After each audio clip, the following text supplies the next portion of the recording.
ઘણી વખતે આપણી જિંદગીમાં એવા લોકો મળતા હોય અને આપણને એવું કહેતા હોય કે તમે તો યાર કોઈના જોડે વાત નહીં કરતા, ચમ એકલા એકલા બેસી રહો, સ્વતંત્ર છો, ભાઈબંધો હોય, મિત્રો હોય તોય ચૂપચાપ રહો છો.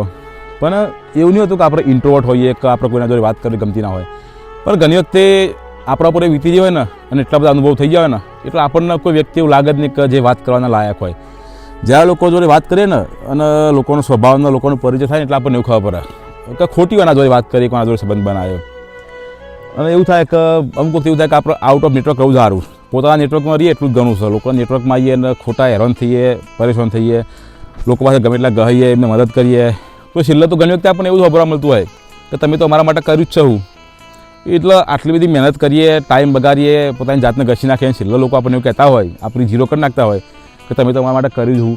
એ લાગે તો બેટર છે કે પોતે જ પહેલાંથી ઝીરો રહું, કોઈના કોન્ટેક્ટમાં આવવું નહીં, કોઈના જોડે કોમ વગરની વાત કરવી નહીં અને એકલા રહેવા મજા છે. જે વખતે તમને ખબર પડે છે ને કે અમુક લોકોને છોડ્યા પછી તમને એ રિયલાઇઝ થશે કે દુઃખનું કારણ જ આ લોકો હતા, તો વધારે મજા આવે ખરેખર.